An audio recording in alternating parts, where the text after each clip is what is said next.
some people believe that ghosts are like Polaroids, that it's just energy that's replaying itself over and over in a film. So it's like people will see it, but you can't interact with it. You'll see this thing moving. Okay. Mm-hmm. I believe that there's the universal ether or whatever. There's a residual effect that's left, and you can kind of see it much like you would a camera projection. Mm-hmm. And the folks that I've spoken with that have seen that, and by the way, I've never seen that per se. They would say, I'd ask them, can you communicate with that entity? And it's like, no. It's like, you tried. It's like, no. It's like, but then again, I speak to my husband and I get the same response. So we're still in the honeymoon. He still answers me. So, having plan on being in the honeymoon for the next 50 years. Yes, so I will go to the other side of the coin. I have actually sat there, and it was not my choice. It was the last thing I ever wanted to see.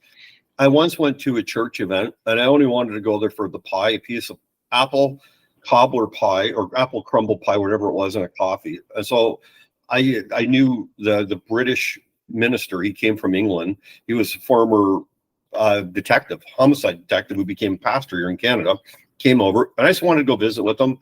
And so I went, caught the end of the service, and at the end of the service, they were doing a call up, and I watched I saw demonic possession, no doubt about it. It took 12. I'm sorry, you saw what? This person that was possessed, for a better word. The eyes were rolling in his socket. He was foaming, and he was speaking Arabic and other stuff. This guy was no more than 21 years old. Wow. And it took 12 people to hold him down. And I got invited to be the 12th person to come hold this it down, so to speak. And what I saw was absolutely, it was horrific. The way what the kid was saying and how he was saying it and how he looked.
But here we have a Bloody Maru.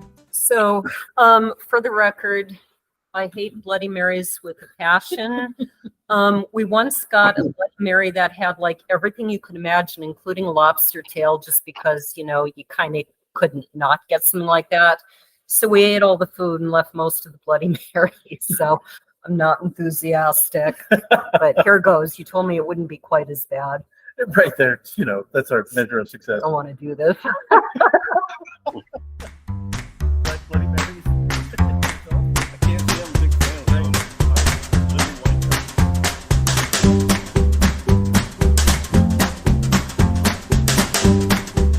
Have you ever heard of the Vampire of Melrose Abbey in Scotland?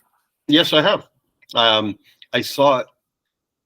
I believe I saw it on Amazon Prime on some show, some documentary, some little Really? show. Yeah. Okay. It's just to recap for our, what are we up to? 8.7 million listeners? Yeah, we grew a couple 100,000 in the last couple of Yeah, months. we did. Our last guest was good. So you better do better. No pressure though. Yeah, not now. I need one of those drinks you're making there, Chris, really badly. Here, can we, technology isn't that advanced yet, is it? We'll send you the recipe. That second one is really good.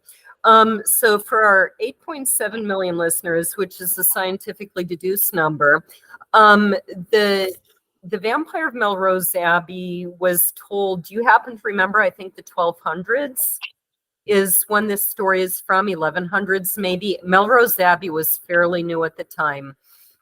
And there is one of the histories of Scotland, they recorded this, and the monks told them this is what happened. And there were originally 4 monks who were watching. He was called the Hundprest, the dog priest, because he was not living a very moral life. He was chasing women and wine and drink and song. And it's these priests tell how they watched the grave, and this man came up from the grave and kept coming up from the grave and walking around.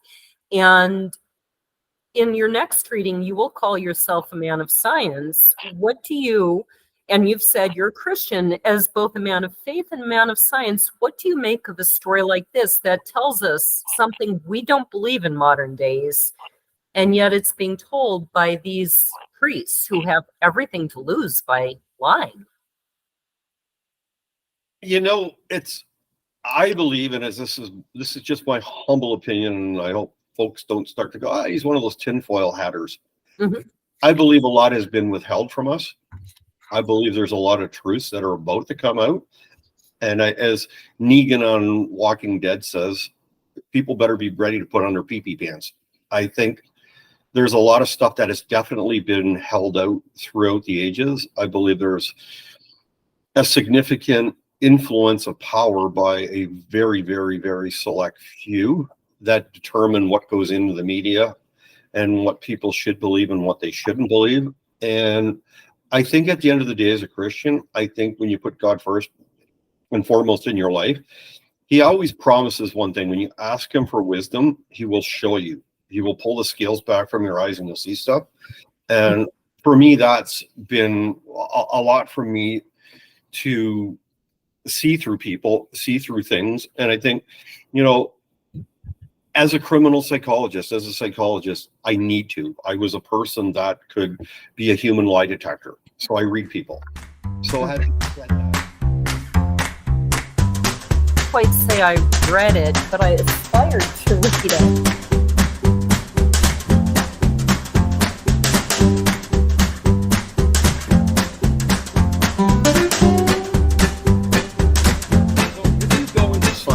itself.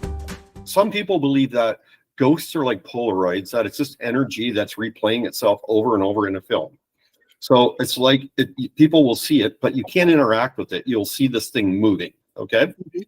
I believe that there's the universal ether or whatever. There's a residual effect that's left, and you can kind of see it much like you would a camera projection. Mm-hmm. And the folks that I've spoken with that have seen that, and by the way, I've never seen that per se. They would say, I'd ask them, can you communicate with that entity? And it's like, no. It's like, you tried. It's like, no. It's like, but then again, I speak to my husband and I get the same response. So We're still in the honeymoon. He still answers me. so having We said plan on that, being in the honeymoon for the next 50 years. Yes, though, so. that does work. I will go to the other side of the coin. I have actually sat there, and it was not my choice. It was the last thing I ever wanted to see.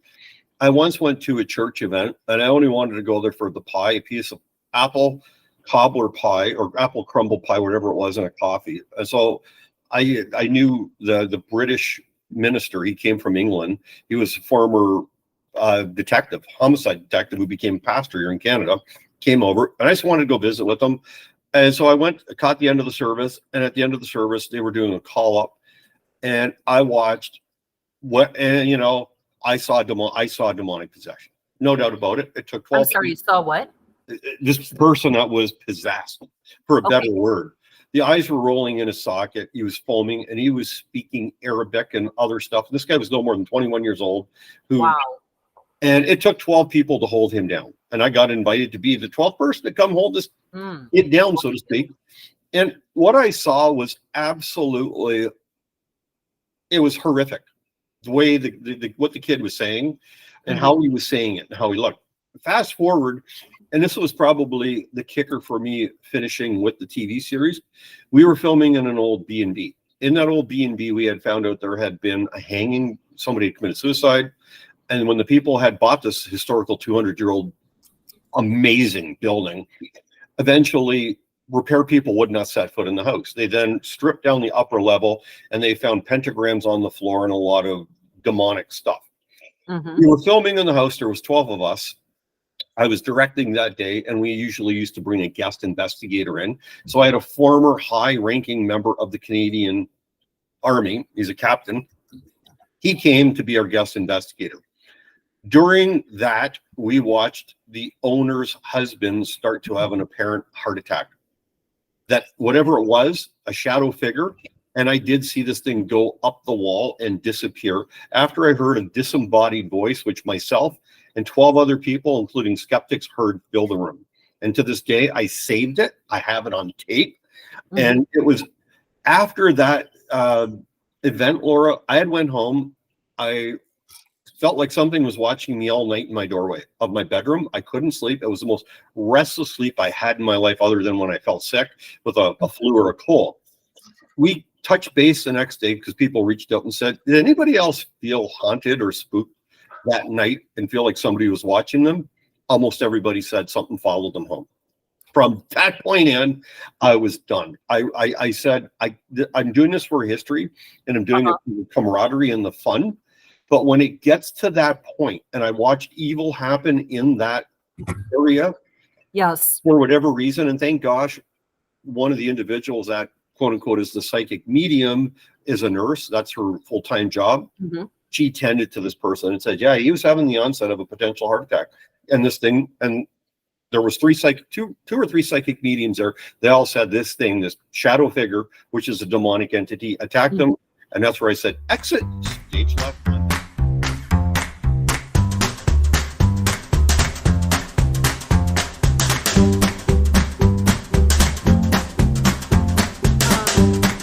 I base things on logic. I even base my views on logic. I don't know if that's a good or thing or bad thing, but I do. I can tell you logically why I believe the Christian faith and why I believe what I do.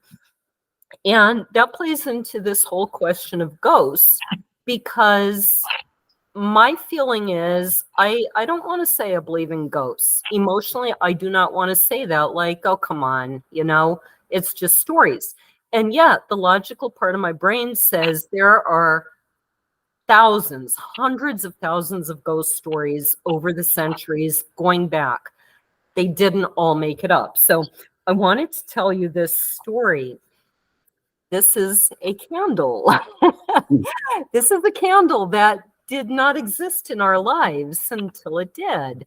So we moved into a house in Duluth, and it's it was a really amazing house. If anybody would like to buy it, it's for sale, and you should really make us an offer. But when we moved into this house, and it's fairly modern, you know, the house itself was a little house built up on a hill on like 29, 30 acres backing up to a state park. So it's very kind of remote. And then the previous owners, he was restaurateur in Duluth, and he built all these amazing restaurants, and he could do whatever he wanted. So he did, and he built this amazing addition. But unfortunately, he had a lot of health issues. He had had one organ transplant, he needed another, and he died relatively young. From everything I know, he had quite a sense of humor. And in fact, I went to school with his youngest brother. So we had lived in the house about 8 months. And all of a sudden, this was sitting on our mantelpiece. And our mantelpiece was bare. There's no way we missed this. Within the first few days we moved there, our box of wine and our Irish cream disappeared. So we always blamed that on our ghost. And like I said, if it's the previous owner, I think he had a sense of humor from everything I know of him. And it's like, that is exactly what he would do. And at the same time, we're like, Brian, give our Irish cream back. That's not pricey. Exactly. Especially now. So, right. Yeah. So then one day, a pair of readers, like glasses, just appeared on our counter. And we had people in the house, but we asked everyone, and they all said, I have no clue what you're talking about. And then in our shower, we had like a kind of a band mosaic, and it was missing one little tile. And this was maybe a year and a half after we moved into the house. I had this fantastic walk-in closet, and I always kept it very neat and clean, all the countertops completely bare. One day I walked in there, and there's this little tile from the shower. Sitting on my counter. You know, like, how does that happen? That's impossible. You know, he didn't put it there. I didn't put it there. And nobody else was in the house. And this tile missing from the shower was just there.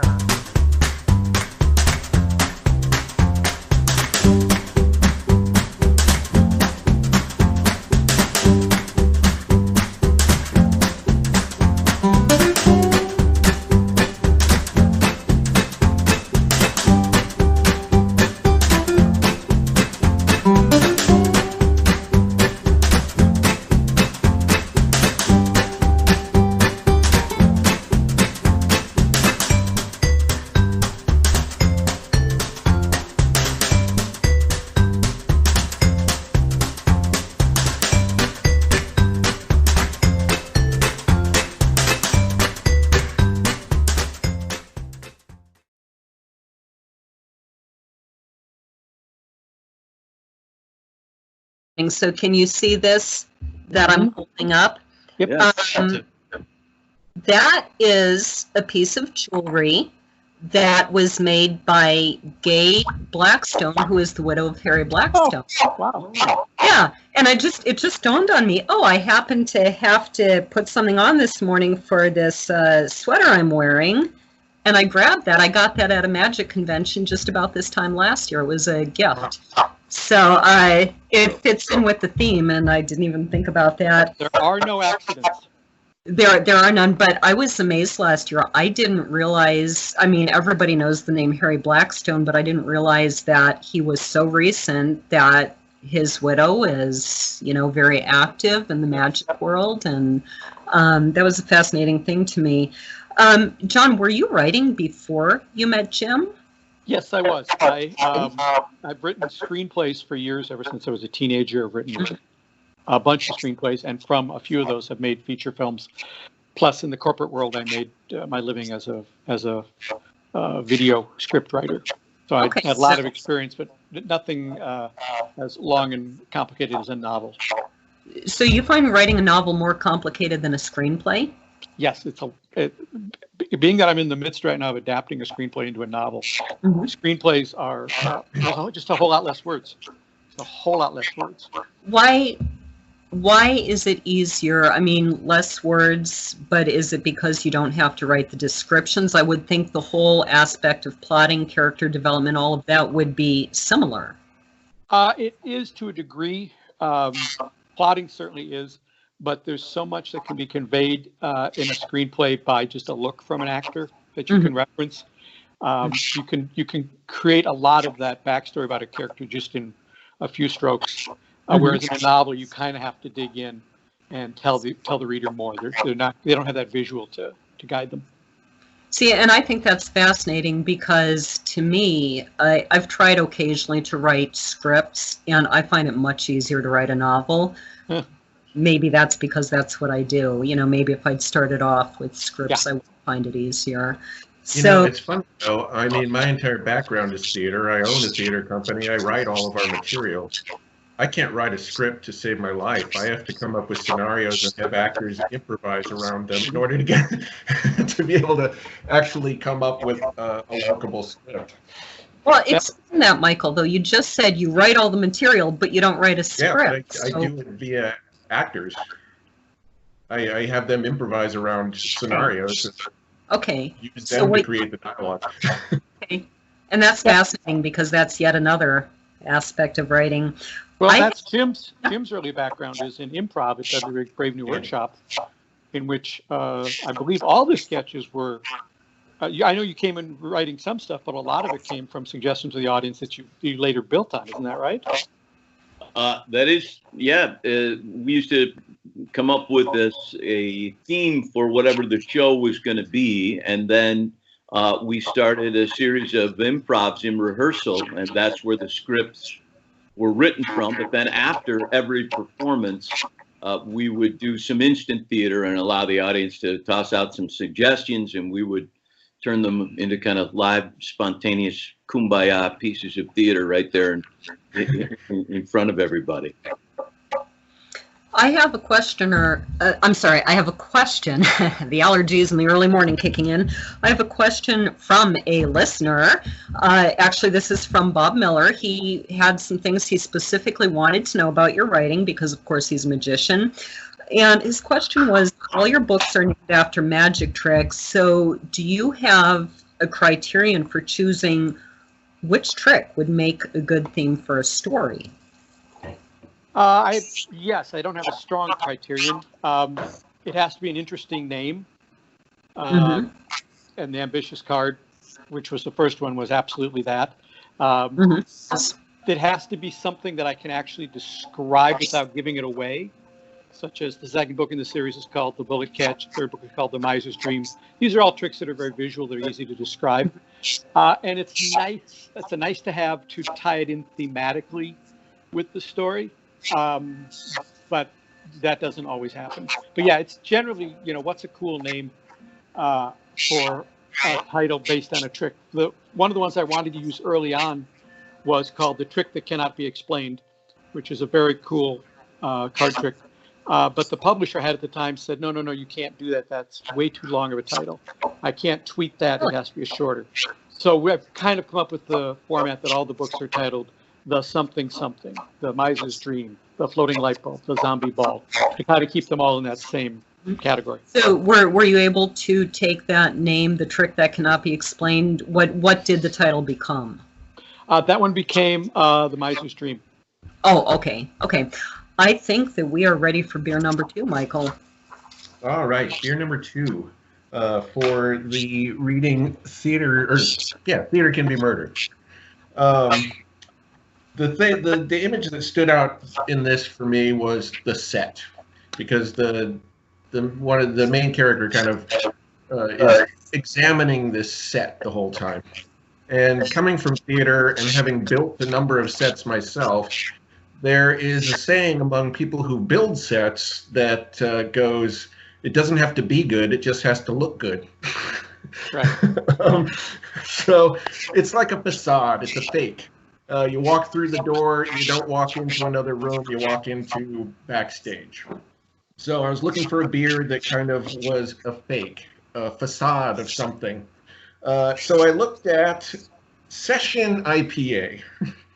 The idea of a Session IPA is an India Pale Ale that is low alcohol and, poundable, if you will.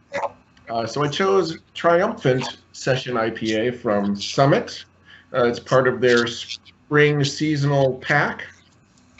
So the thing with the session IPA, it's like you drink it, it gives you the hop character, the hop aroma, it gives you bitterness, but then it's just lacking.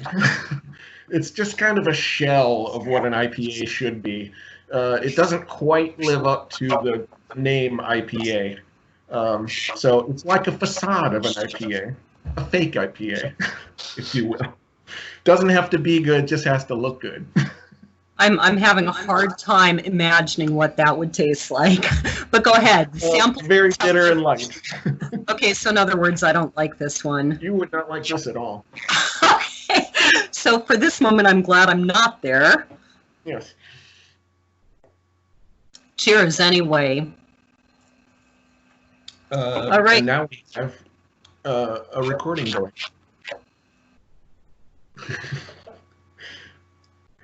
And we're done with the recording. Woohoo! Okay. So, John, as an author myself, I love this scene because I didn't see the end coming. Now, maybe it was late at night, maybe I should have, I don't know. But once the end happened, I saw immediately you had given me all the clues. And every author needs to be able to do this. Like, even in my writing, I write about time travel to medieval Scotland, but the reader still has to have the clues, even in, fluff romance. But I think it's especially true in mysteries. And I want to know, because I don't think I could do this. Does this come naturally to you, this dropping of the clues? Or have you done a lot of reading or studying on the craft of mysteries? Do you have to work hard at it? I do. I don't have a mystery mind. I don't have a puzzle mind. I come from a family of people with puzzle minds. My brother is a nationally ranked Scrabble player. Wow. Yeah, but I don't have that. So it is. It doesn't come easy. It's particularly hard in the Eli Marks books. For the Como Lake Players books, which take place in St. Paul at a small theater, my goal was to not labor over it so much. So I knew, jumping into that book, I knew who was murdered, I knew how they were murdered, I knew when they were murdered, where the body showed up. I knew nothing else going in, and just started writing. And by about chapter 3, I went, oh, I know who it is, I think, and just kept writing. As it turned out, I was right. And with a novel, you can take a lot of little tangents, and a lot of those tangents end up being either clues or red herrings. And so you have to pay them off at some point or another later in the story. But because I was literally making it up as I went along, I had no idea how any of them were going to pay off. And it was sort of an experiment to just not be as buttoned down in the preparation of a book and see what happens, and just keep it a lot lighter. I think that can be really interesting, though, and maybe make it more real for the reader, if that makes sense, because I'm working on a book now where there's a ghost in the castle, and I went into it not knowing who it was. And in fact, when I finished my series, I didn't know until I wrote the last page who's going to end up back in medieval Scotland and who's going to stay. And hopefully, that came across to the reader. I mean, if the author didn't know. Exactly. Yeah. If the author doesn't know, how can you possibly hint or give it away? There's a whole school of thought on that for some mystery writers, where they firmly believe if they don't.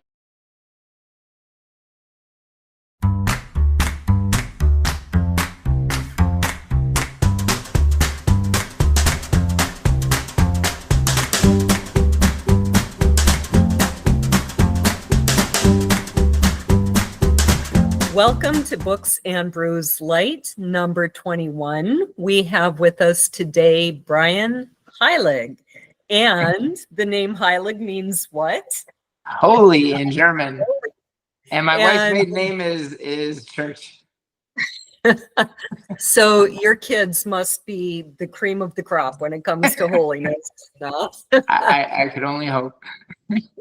Right. So speaking of kids, your book is entirely about, is it your oldest son? Yes, Grayson. And how old is he now? So he turned 7 in July. Oh, so this was fairly recently. Yeah. I mean, it feels Okay. like yesterday some days, and some days it feels like weird. My oldest is 35, and it seems like yesterday in some ways. So, but tell us about your book and how it pertains to Grayson. Yeah, so I'm definitely not a writer. I don't consider myself a writer. This is the first book I've ever written, but through our experience, Grayson was born in Mexico, actually at 26 weeks, so extremely premature. And it was everything that we could do to save his life, and we ended up transporting him to Miami. It was just an incredible experience. And when I would tell people, or people that would be watching us online, they would just say, you should write a book, or this should be a movie. It's just that crazy, and it stuck with us. And finally we got down to business and started writing. And here's the book. Was it a joint effort between yourself and your wife? I would have liked it to have been, but no, she could not bring herself to relive in such detail. In fact, she didn't even read the book until it was in the last final stages of editing. Wow. I said, you got to do it now or never. Right. She did. It was just kind of too emotionally difficult to go relive some of that. Exactly. Okay. I find that interesting because my stepdaughter was actually born at probably about 25, 26 weeks. And so unfortunately, my husband, who co-hosts the Full Hour podcast once a month, is out in the garage doing electric. But I think he will be very interested to hear your story and how it correlates with his experience. And so what were you doing in Mexico? Were you living there or vacationing? We were actually living there for my work. We had moved to Mexico, and we had gone through, we were older. And so this was our second round of IVF. We tried IVF in the States and it did not work. So we tried in Mexico, which it worked. It was a seventh of the cost, and it was an incredible, for that experience, it was much more of a, I guess, I don't know, humanistic or holistic almost approach. And excited, super excited. And until, all hell until right. No, I am curious. I don't know a whole lot about IVF. My listeners will know I have 9 children, so wow. I'm kind of on the opposite end. But how was the process different in the States? Like, what would a holistic IVF experience be? I use the word holistic, and then right away we think like non-medicine, but it was more of like a, I guess, humanistic approach, if you will. So here in the States, it was literally like a machine. It was like, come in, you got to come in every week, you got to do this, you take the blood, like very cold almost. And in Mexico, I mean, we had our doctor's cell phone number. He would voluntarily check in with us and say, how's Diana? Hey, remind her to check her blood pressure. Is she on bed rest? Is she doing all the things that she's supposed to? Like, it was very different, and they only really took blood as they felt that they needed, instead of like every single visit. So it was just more relaxing in a way. Okay. Which, by all I know, helps the conception process. It's when you're stressed and tense, that can have a very negative effect. I do find this interesting, comparing medical care of different countries. And do you feel that this more kind of business-like approach, for lack of a better word, is that kind of common to the whole United States, or would that be more particular to the doctor you had? I'm just asking your best guess. Yeah, it's definitely a best guess, but I have talked to other people that went through the process in the States, and it's weird in a way, because it seems like the IVF success rate is declining rather than getting better in the States. And then my mind right away goes to, it's money, because it is super expensive. So yes. I don't know for sure. It's just my intuition that says, maybe it's that rigid, very cold, sterile, non-emotional approach that doesn't work. But is it that the doctors are better in Mexico?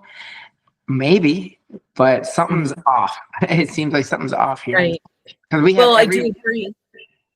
Yeah, I do agree that money probably, unfortunately, plays a factor. I hate to think that any doctor would be that cold-hearted, but I think it drives a lot of our medicine. And you might be interested to know where we live, which is kind of in the middle of nowhere, but we have a college here, a medical college. And so our church matches up students with parishioners so they kind of feel they have someone close by. And our particular student happens to be doing, I wish I could remember what it's called, but it's not the traditional medical program. It is. He's learning to be, Western American doctor, but they have a degree that goes specifically for a more holistic approach. And so he was telling us, we're not learning to go, you have a sniffle, take this. We're learning to say, you have a sniffle, what are your other symptoms? What else is going on in your life? And to look at the person more as a whole rather than here's a symptom, here's a cure. So, yeah, maybe for IVF as these things change. Yeah, because So- most of the patients that were in the Mexico clinic didn't live in Mexico. They were traveling from all over the world. Mm-hmm. My husband has actually looked into some, I believe it was a joint replacement that he needed. And it is very interesting, the difference in cost and care. And the cost especially, that's huge. My experience with that is my oldest was actually born in Ireland. And so it's a distinct difference of care between Ireland and the United States. That was different entirely because it was at a maternity hospital where their entire point of being is prenatal care, deliver babies. So I found that very business-like. It was almost literally I can't think of the word, but a mechanized line, just, deliver these babies. Yeah. So here you are in Mexico, and was it unexpected that he was born early? Like, did it come out of nowhere? Yes, Diana developed severe preeclampsia. And so it was actually, we had to deliver the baby to save Diana's life. And so in that moment when we heard that, it was like, I don't even understand, because what do you mean deliver the baby? We're like just over halfway. Like, how does that even happen? Right. But her blood pressure would not come down, and it was very, very dangerous for her, obviously. So that was the choice that right. Yeah. I actually had to deliver my twins a month early due to preeclampsia. And I was fortunate because not only were they large for being a month early, they were large for being twins. So the little one was over 6 pounds. The big one was almost 8, and that was a month early. And my big sob story about preeclampsia was I almost had twins on February 2nd, 2002, which would have been the coolest birth date ever for twins. But I was miserable, but explain for our audience what preeclampsia is and what it does and why it's so dangerous. Yeah, it heightens your blood pressure, and there's extra proteins in the urine, and your organs actually start shutting down. So it's after birth, after they delivered Grayson, her body did do just that. She had swelling on her organs, her brain. She had water in her lungs. Like, everything was not going well. It was definitely a scary time. That had to have been terrifying. I mean, for me, they kind of caught it, said, you're going to have to deliver. And I wasn't in great shape, but I wasn't that far gone. So it's very different to hear someone else talk about what happens farther down the road. So you got to the hospital, it was an emergency delivery. What were you thinking? What were you expecting at the time? So everything was unexpected at that point. I'll never forget. We went to the hospital. The doctor said just go to the hospital because her blood pressure was like 170 over, or 2 something over 170. It was crazy. And that's when he said, look, we have to deliver the baby to save Grayson's life, Diana's life. But there's and here's kind of the other issue that we had is in Mexico at that level in the hospital, no doctors really speak English, and we don't speak Spanish that well, number one, but medical Spanish, not at all. So we were kind of trying to understand that Diana, for Grayson's lungs to develop as quickly as possible, because that's a big issue with micropremies. She had to get these 4 shots, and that's what they were like holding out, trying to get her blood pressure under control while she was able to get these 4 shots over the next couple of days injected into her for Grayson's lungs to help develop. And so it was a couple of days after we got to the hospital that Grayson actually was, delivered. But yeah, it was, and then, but then it was a big, huge question mark from then on, because then so Diana's gynecologist was also the IVF doctor, but when we went into the NICU, it was Dr. Campos, and there was 0 English. And so it was, and all the things that you need to know being in the NICU, we didn't no idea what was going on. So we were completely in the dark the whole time. Right. Did they not have a translator, any option for a translator? So the problem with that was we would get translators who were fluent, but they didn't understand the medical terms. So they couldn't translate. It was the craziest thing, both on their end and our end, because it was like, I don't know how to, it's just so technical at that point that they just didn't have the words. So is that part of why you took him back to Miami, or was it to be closer to family? So it got to a point where the word had spread. I called my parents, and then I told a few friends, and then all of a sudden everybody just started texting and WhatsApping and, Facebook messaging and all this kind of stuff. And so we chose to do a live on Facebook. Our dear friend Mike kind of interviewed us and asked a bunch of questions that people had and that he was getting from people. So we were able to kind of tell everybody at once what we were going through and what happened. Well, then the word really spread like internationally. We had NICU nurses from all over the world reach out to us and private message us and say, listen, he's not really in the best position. Do they actually have an isolate? Because he was in an open bed with saran wrap and heat. So it would be in his best interest if you could move him to the States. So they put that idea in our head. And we were just like, wait, what? How do you, transport this little thing to the States? So that's what then spiraled into it ultimately leading to that choice. I'm curious, people in this country have various images of Mexico. I'm going to assume that most people know there are some big cities that, maybe not that much different from ours, technology-wise, all of that. But I think a lot of people also envision a lot of poverty. What was the level of medical care and the quality of the hospital? Yeah, so we were very fortunate to be in the best hospital in Cancun. It is a private hospital. We had an amazing doctor. I mean, when we got to Miami and showed them the equipment that he had to work with, they were like, I remember studying about how it was 30 years ago, and so so it was, we were very fortunate that we had a phenomenal doctor, but he was just by the technology. And so it was when the mobile equipment came, he was in awe and asked to videotape and take pictures of the mobile equipment. And the guy, he said, if he's this blown away from the travel equipment, he would go crazy in Miami, So and so that's why at that time they didn't have an isolate, they didn't have a proper incubator, it was just an open bed with saran wrap. And so we were very fortunate. There's other hospitals that are more in the socialized medicine, or it's just free, but definitely in the NICU, it's very hard. And I think that makes the story all the more amazing that he was born that young and without the best equipment.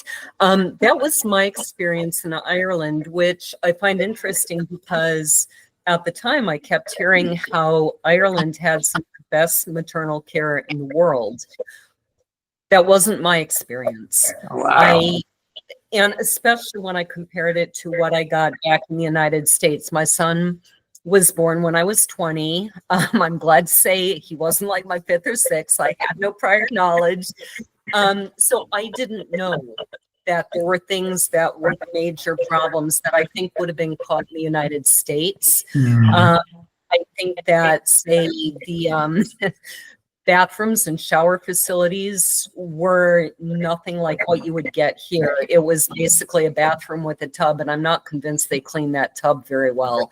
And it's shocking to look back and think this is in the 80s, and it was in a lot of ways like stepping into a hospital from the early 1900s. Yeah, crazy. How old was he when you brought him back to Miami? 21 days. He was 21 days old. So he was in there. He was in Mexico NICU for 21 days, transported to Miami, and he stayed another 84 days in their in NICU. And that was like night and day. Right. And I'm stunned that they even, was it like a life flight helicopter type of thing? Yeah, it was a plane. So Dr. Campos was able to speak to the NICUs in NICU doctors in Miami. Obviously, they all spoke Spanish, so they could understand what was happening, and they would not allow Grayson to move, unless he was stable enough to do so. But I mean, it was a tiny little plane. We flew 40,000 feet in the air, and we got from Cancun to Miami in 45 minutes. Like, we were clipping, and it was just, he was in a mobile isolate, and they were constantly, typing and checking in and downloading the information to Miami the whole flight. Like, it was like, get in, get out, get them to Miami. It was wild. Right. Was there any concern about the impact of the air pressure as the plane went up on a baby that young? So they had the plane especially pressurized, where I didn't even know that we were in the air. I just Really? Yeah, so we were 40,000 feet, but I never got the ear thing. I never felt like any type of pressure. So it's a very controlled environment. Although they said that he did not like to take off. But you were in the plane with him. I was able to go. Was Diana, I assume by 21 days she was in good shape to be flying herself? She could, and at the same time we had our dog with us, and so she flew up the next day on a commercial plane with her mom. So it was me on the plane with Grace. Okay, that in itself had to have been very frightening. I'm imagining she was worrying about him the whole way, and how is a plane ride going to affect a baby that little? Oh yeah, she was devastated, but she knew that she would not be able to keep it together. She's like, Brian, you have to do it. I would, but I can't. I'm like, okay, babe, we got this. Right. Yeah. And it all worked out. He's 7 now. Do you have a reading ready for us? I do. Yeah, absolutely. This is a very interesting one. So, I'm just gonna go for it. I don't need to set it up. Go ahead. I think you'll get it. Yeah. So as I headed to the NICU this time, it was with more of a resolute calmness. Standing at the outer door, I knocked as if I was banging on the great gates of a mighty castle. Then, like a seasoned pro, I draped myself in the cornflower blue smock, tying it firmly against my body like a samurai preparing for war. The aqua blue mask configured in such a way as to avoid my glasses from fogging while scrubbing in like I was going into surgery. Finally, I looked up, took a deep breath, wrapped my knuckles on the skinny window, and asked God to please be with me and speak through me for Grayson. So, what do you hope that people will take from your book, and how do you hope that it will help people? I wrote it as real and as raw as I possibly could, and in doing several podcasts, I've been like the first dad. The first dad has written his perspective from the NICU. So I think that it would be the original reason I wrote the book was to have it be a resource for NICU parents to know that there's alone. But as it's evolved, all the net proceeds are going toward putting proper equipment into Mexican hospitals for the NICU. But really, I think at the end of it all is, through our experience, it's more than just parents going through the NICU. People have told me that, their faith in humanity has been restored. Their faith in God has been restored.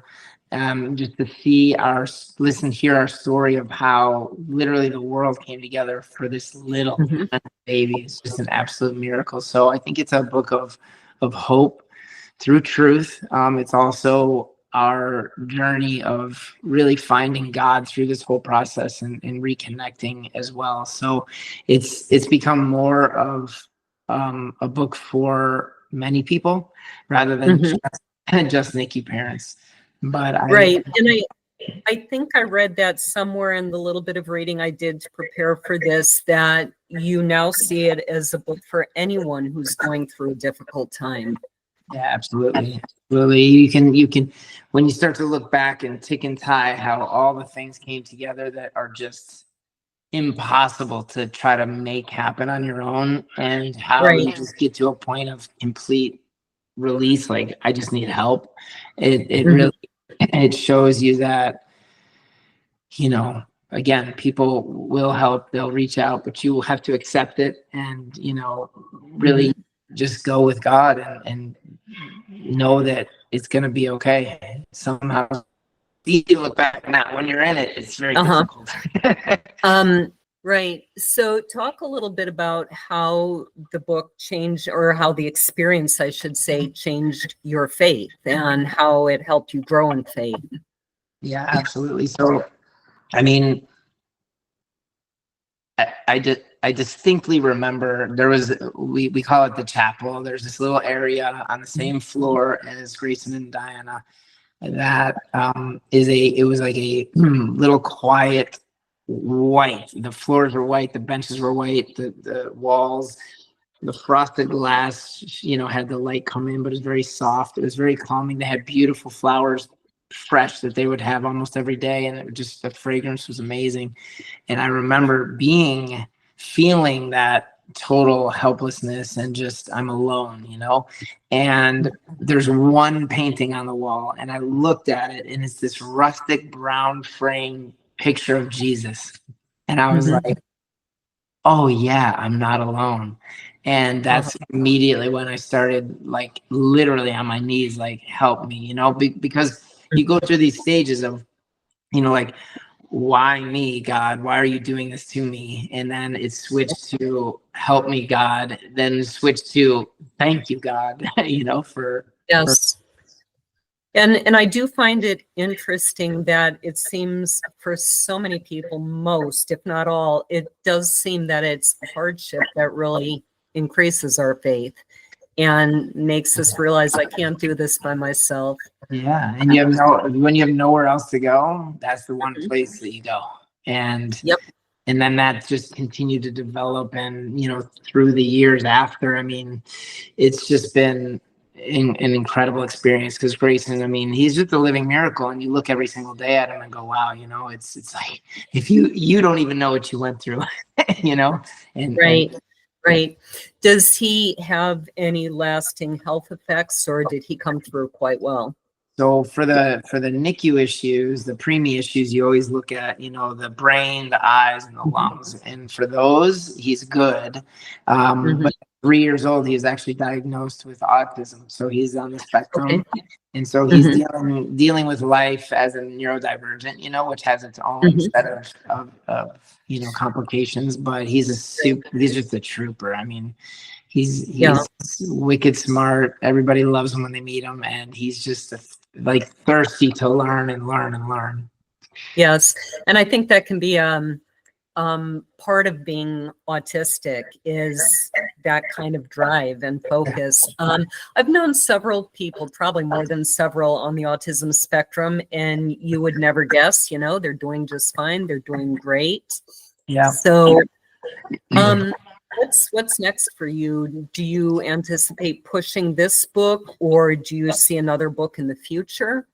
So originally what happened was, the idea of the book was, the seed was planted very early on by our friend Jolie. She typed on that live that I did, hey, you should write a book. And I was like, yeah, right. At this moment, I just need my kid to survive.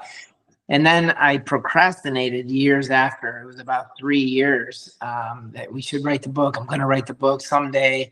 And it wasn't until we were in church and the pastor said, hey, have you ever asked God what he wants you to do with your life? And I thought, no, it's always been about what I want, And so he said, let's try it. As an ask. And I was like, okay. So I said, God, what do you want me to do?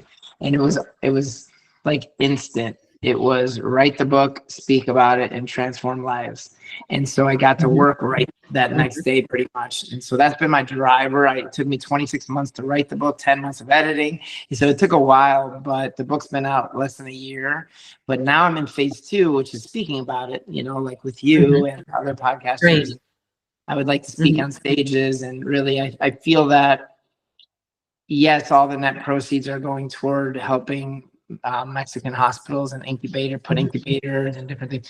But I think that there's a much bigger play here, and that is, being obedient to what God told me to do. And I feel that there's going to be a connector, somebody out there in an audience that can really get the hospitals what they need and help babies. So, and there is definitely a book number 2. I just don't know how soon that'll happen. Will it be on the same subject or? Okay. It'll be a continuation. Yeah, continuation. Okay. I think that's amazing that it's not just a book about you, but grew into this whole, how can we help other people? And not just about premature babies, but about helping each other, about growing in faith, about just living life bigger. And I think this is the miracle of hardships, is that sometimes they turn into this amazing thing that, as you said, reach the whole world. So where can people find you online? So it's my name, brianheilig.com. Okay. So Brian, BrianHeilig.com. From there, you can get to my social media, but I'm on Facebook mostly, Brian Heilig. Instagram is Brian S. Heilig. I am on TikTok as the Micro Preemie Dad, but I'm still getting that going because, Okay. I'm not on TikTok at all. Yeah. So, and do you have any public events coming up? I don't, but I would love some. I did do a speaking event and it was really phenomenal. I met a person who had a connection to the same kind of scenario for Brazil. And so he's looking into what we can do for Mexico. So my day job is I speak, I'm a sales trainer, so I talk in front of people. So that's definitely my wheelhouse. And I would love to be on stage and really make an impact. Everything just kind of dovetailed in your life to prepare you for this moment. Exactly. That's really neat. People can find me at booksandbrews.net, at laurabosica.com, at gabrielshornpress.com, our sponsor. And anyone who would like to see our lovely rabbits and chickens and our herd of a dozen sheep now, you can go to glenmuralfarms.wordpress.com.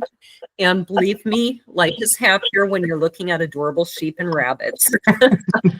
So that's my free advice. Make yourself happy. Look at my sheep. So, and I forgot to ask you what you're drinking. My drink of choice for your book is anything loaded with caffeine, because you're going to need it. You're going to need it. Hey, in the NICU, they gave Grayson caffeine, so we called it the coffee drink. But yeah, definitely black coffee. It's got to be organic and no mold. But this mug is from a dear friend of ours. She shipped it to us, and it's Super G, which stands for Grayson. We changed the S for a G, and that was the mantra. Super G. I even have the right. Oh, is that what's on your arm? Yeah, it's the tattoo for Super that's Grayson. Funny. And then it crosses down through it. Yep. Well, thank you for being on the program. Cheers. Cheers.